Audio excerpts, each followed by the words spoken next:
বিসমিল্লাহির রহমানির রহিম। সুপ্রিয় শিক্ষার্থীবৃন্দ, অনলাইন ক্লাসে তোমাদের সবাইকে স্বাগত। আশা রাখি আল্লাহর অশেষ রহমতে এবং সরকারি স্বাস্থ্যবিধি মেনে তোমরা সকলেই ভালো আছো।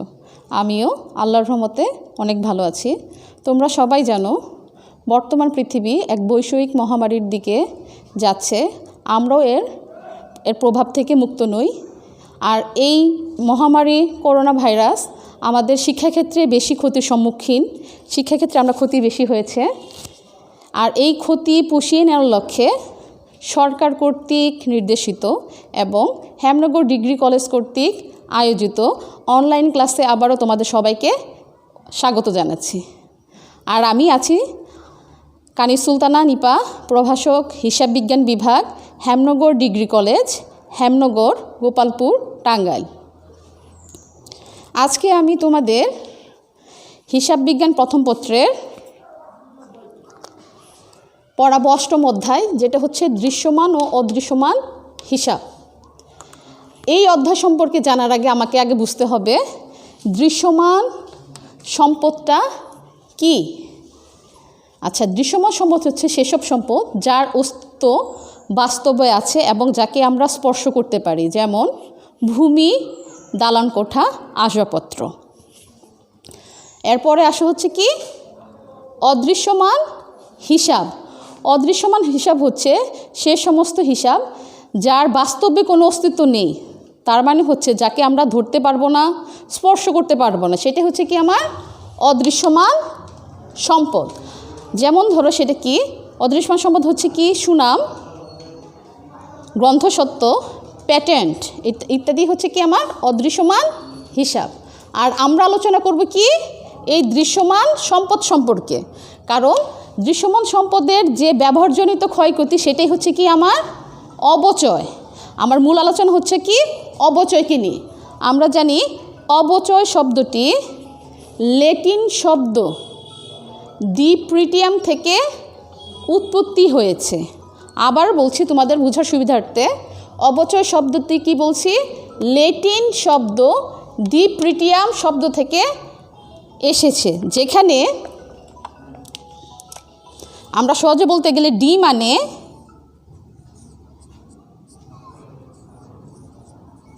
ডিক্লাইন, যেটাকে বাংলা বলে মূল্য হ্রাস বা কমে যাওয়া।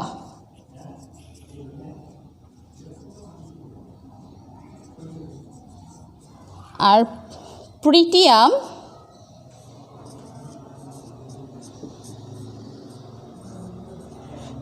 থেকে এসেছে প্রাইস, যার অর্থ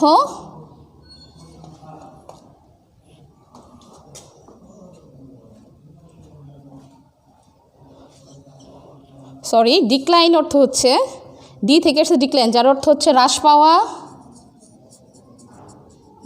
পাওয়া বা কমে যাওয়া। আর প্রিটিয়াম থেকে আসতে হচ্ছে প্রাইস, যার অর্থ হচ্ছে মূল্য হ্রাস। তাহলে সহজ অর্থে আমরা কি বলতে পারি অবচয় অর্থ হচ্ছে যে কোনো কিছুর, তাহলে সহজ অর্থে আমরা অবচয় বলতে পারি হচ্ছে কোনো কিছুর মূল্য হ্রাস পাওয়া বা কমে যাওয়াটাই হচ্ছে কি আমার অবচয়। আর আমরা আরেকটু বিস্তারিতভাবে বলতে পারি স্থায়ী সম্পত্তির ব্যবহার্জিত কারণ সেটা হতে পারে কালের বিবর্তন বা অপ্রচলন বা ভোগ, সরাসরি ভোগের ফলে সম্পত্তির যে মূল্য হ্রাস ঘটে সেটাকে আমরা কি বলবো অবচয়। আবারও বলতেছি স্থায়ী সম্পত্তি ব্যবহারের ফলে সেটা হতে পারে অপ্রচলন, কালের বিবর্তন বা সরাসরি ভোগ। এইগুলোর বিনিময়ে যদি আমার ওই সম্পত্তির মূল্যটা কমে যায় তাহলে কি হবে, সম্পত্তির মূল্যটা যদি হ্রাস পেয়ে যায় সেটাকে হচ্ছে কি আমাকে বলবো আমরা হচ্ছে কি অবচয়। আচ্ছা, অবচয় গেল। এখন আমরা জানি অবচয়টা কি লেনদেন, অনগদ লেনদেন। অবচয় হচ্ছে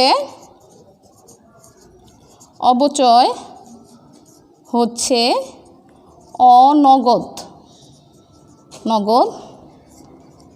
লেনদেন। আচ্ছা, অবচয়টা অনগদ লেনদেন এই কারণে যে আমরা যদি ব্যবসায় কোনো কিছু খরচ করি, হতে পারে কি সেটা কাউকে বেতন দিচ্ছি বা ভাড়া দিচ্ছি, এর বিনিময়ে আমার কি নগদ টাকা চলে যায়। কিন্তু যখন আমি অবচয় ধার্য করব সেটার মধ্যে নগদ কোনো কিছু যায় না। এর জন্য এটা হচ্ছে কি, অবচয় হচ্ছে একটা অনগদ লেনদেন। আচ্ছা, আমরা একটা সম্পত্তি যদি আমরা অবচয়টা না ধরি, অবচয় যদি ধার্য করা না হয়, সেক্ষেত্রে কি আমরা আর্থিক অবস্থার বিবরণীতে কী করব, আর্থিক অবস্থার বিবরণীর সঠিক চিত্র পাবো না এবং কি সম্পদের মূল্যটা বেশি ধরা হবে। সেক্ষেত্রে আমাদের কি আর্থিক অবস্থার বিবরণীতে একটা ব্যবসায়ের সম্পূর্ণ আর্থিক চিত্র ফুটে উঠবে না। বিধায় আমাদের কি করতে হবে, অবচয়টা প্রত্যেক বছর আর্থিক বছর সেটাকে কি বন্টন করতে হবে। সেক্ষেত্রে আমরা অবচয়কে কি বলতে পারি, আরেকটা বলতে পারি, অবচয়টা হচ্ছে আমার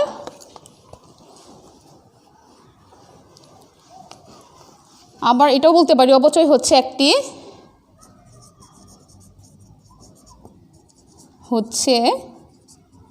একটি কস্ট অ্যালোকেশন প্রসেস। তার বাংলা হচ্ছে কি, আমরা অবচয়কে কি বলতে পারি, ব্যয় বন্টন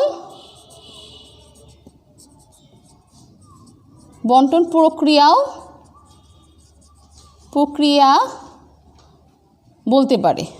তার মানে সহজে আমরা অবচয়কে আমরা কি বলতে পারি, কস্ট অ্যালোকেশন প্রসেস। তার মানে হচ্ছে কি ব্যয় বন্টন প্রক্রিয়া। তার মানে কি একটা সম্পদের মূল্য থেকে আমরা কি করব, অবচয়টা নির্ণয় করে প্রত্যেক আর্থিক বছরে সেটা কি করব দেখাবো। এর জন্য বলা হয় এটাকে কি ব্যয় বন্টন প্রক্রিয়া। আচ্ছা, এখন আমরা আসি হচ্ছে আমরা যে অবচয়টা ধার্য করব, কার উপরে ধার্য করব, সবসময় সম্পত্তির মোট মূল্য বা অর্জন মূল্যের উপর। এখন সম্পত্তির মোট মূল্য মানে আমরা কি বুঝি, সম্পত্তির মোট মূল্য হচ্ছে যে সম্পত্তি ক্রয় করার পর এর আনুষঙ্গিক যাবতীয় খরচকে আমরা একত্রে কি বলবো, সম্পত্তির মোট মূল্য বা অর্জন মূল্য। এখন আমরা যখন সম্পত্তির মোট মূল্য নির্ণয় করব, সেক্ষেত্রে আমার কি কি জিনিস আমাকে লক্ষ্য করতে হবে, দেখতে হবে কি ক্রয় মূল্য কত টাকা আছে। ক্রয় মূল্যের সাথে যদি আমার কোনো অঙ্কে পরিবহন খরচ থাকে, সেটাকেও আমাকে যোগ করতে হবে। তারপর হচ্ছে কি আমদানি শুল্ক, ভ্যাট প্রদান, জাহাজ ভাড়া, বিমা খরচ, সংস্থাপন ব্যয়, এগুলোর সম্মিলিত রূপ হচ্ছে কি আমার সম্পত্তির মোট মূল্য। এখন পরিবহন খরচটা কি, পরিবহন খরচটা হচ্ছে যখন আমি কোনো একটা সম্পত্তি ক্রয় করে ব্যবসায়ে নিয়ে আসা পর্যন্ত এটার জন্য যে পরিবহনের জন্য যে ব্যয় করা হয়, সেটাই হচ্ছে কি আমার পরিবহন খরচ। এরপরে আসো কি আমদানি শুল্ক। হতে পারে আমরা কোনো সম্পত্তি বিদেশ থেকে আমদানি করতেছি, সেই ক্ষেত্রে আমাকে সরকারকে যে অর্থটা দিতে হবে, সেটাই হচ্ছে কি আমার আমদানি শুল্ক। ভ্যাট প্রদান, এরপরে আছে কি ভ্যাট প্রদান হচ্ছে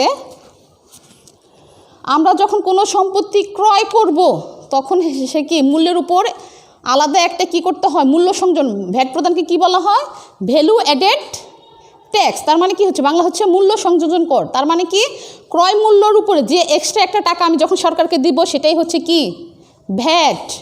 এরপরে আসো জাহাজ ভাড়াটা হচ্ছে, ধরো আমরা কোনো সম্পত্তি ব্যবসায় স্থানে নিয়ে আসার জন্য আমার সেই পণ্যটা কোথায়, জাহাজের মাধ্যমে নিয়ে আসতে প্রয়োজন হলো, সেক্ষেত্রে এই জাহাজের যে ভাড়াটা দিব আমরা, সেটাই হচ্ছে কি জাহাজ ভাড়া। এরপর আসো কি বিমা খরচ। আমরা জানি কি বিমাই হচ্ছে কি একটা ক্ষতিপূরণের একটা চুক্তি। ক্ষতিপূরণটা আমরা যার মাধ্যমে লাঘব করি, সেটাই হচ্ছে কি আমার বিমা। তার মানে হচ্ছে যখন আমি একটা সম্পত্তি ক্রয় করে যখন আমার নিজের ব্যবসায় নিয়ে আসার মাঝখানে যদি আমার পণ্যের যেন কোনো ক্ষতি না হয়, বা ক্ষতির বিপক্ষে যে আমি আগাম ব্যবস্থা রাখবো বিমা কোম্পানিকে একটা নির্দিষ্ট প্রিমিয়ামের বিনিময়ে, সেটাই হচ্ছে কি আমার বিমা খরচ। এরপরে হচ্ছে কি সংস্থাপন ব্যয়। এটার মানে হচ্ছে ধরো আমি একটা সম্পত্তি ক্রয় করলাম, ক্রয় করলেই তো হবে না, এটাকে আমাকে বসানোর জন্য একটা খরচ আছে বা সংস্থাপন করতে হবে। সেই সংস্থাপনের জন্য যে খরচটা, সেটাই হচ্ছে কি আমার সংস্থাপন ব্যয়। আচ্ছা, এখন আমি আসবো হচ্ছে অবচয় ধার্যের পদ্ধতি। আমরা কয় পদ্ধতিতে অবচয় ধার্য করতে পারবো।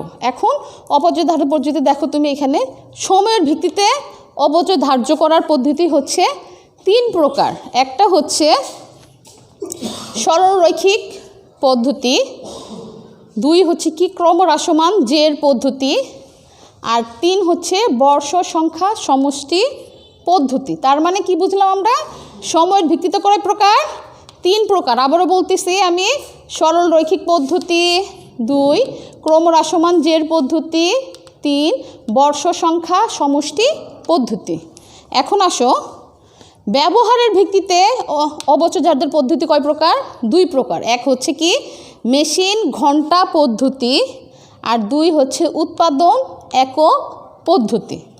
এখন আসো 3 নম্বর, অন্যান্য। এই পদ্ধতি ছাড়াও, এই পদ্ধতিগুলো ছাড়াও আমার কিছু অন্যান্য পদ্ধতি আছে। সেটা হচ্ছে 1 বার্ষিক পদ্ধতি, 3 পরিপূরক তহবিল পদ্ধতি, 3 পুনঃমূল্যায়ন পদ্ধতি। এখন আমরা আলোচনার সুবিধার্থে শুধু আমরা সরলরৈখিক পদ্ধতি সম্পর্কে আলোচনা করব। সরলরৈখিক পদ্ধতি, সরলরৈখিক পদ্ধতির আরেক নাম হচ্ছে, আমরা জানি সরলরৈখিক পদ্ধতির আরেক নাম হচ্ছে স্থির কিস্তি পদ্ধতি। স্থির মানে কি? স্থির মানে এক জায়গায় সবসময় স্থির থাকবে, যে জিনিস সেটা কমবেও না বা বাড়বেও না, এরকম টাইপের। আচ্ছা, স্থির সরলরৈখিক পদ্ধতিটা হচ্ছে এই পদ্ধতিটা হচ্ছে যে পদ্ধতিতে সম্পত্তির অপচয়যোগ্য মূল্যের উপর, আবারও রিপিট করতেছি আমি, যে পদ্ধতিতে সম্পত্তির অপচয়যোগ্য ক্রয় মূল্যের উপর একটি নির্দিষ্ট হারে প্রতি বছর একই পরিমাণ অবচয় ধার্য করা হবে, সেটাই হচ্ছে কি আমার সরলরৈখিক পদ্ধতি। আবারও বলছি, সেটাই হচ্ছে কি আমার সরলরৈখিক পদ্ধতি। আচ্ছা, সরলরৈখিক পদ্ধতি। এখন সরলরৈখিক পদ্ধতিতে আমরা জানি স্থির মানে কি সমান, প্রথমেই বললাম আমি স্থির মানে সমান। এখন আমাকে মনে রাখতে হবে কি সরলরৈখিক পদ্ধতিতে অবচয়ের হার সব সময় সমান।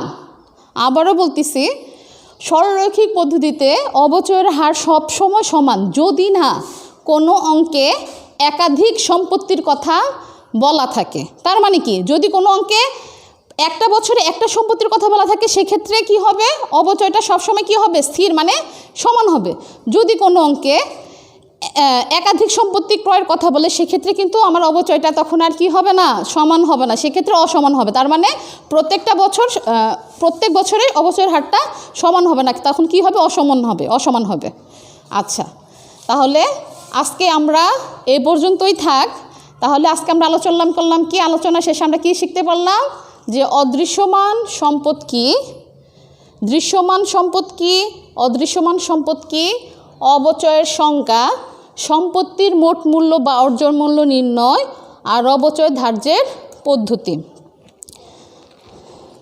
আজকে তাহলে আমাদের আলোচনা এই পর্যন্তই থাক। আশা রাখি তোমরা সবাই এতটুক মনোযোগ দিয়ে পড়বে।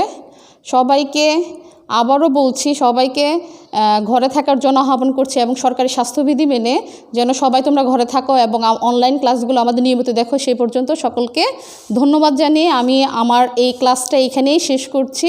আসসালামু আলাইকুম।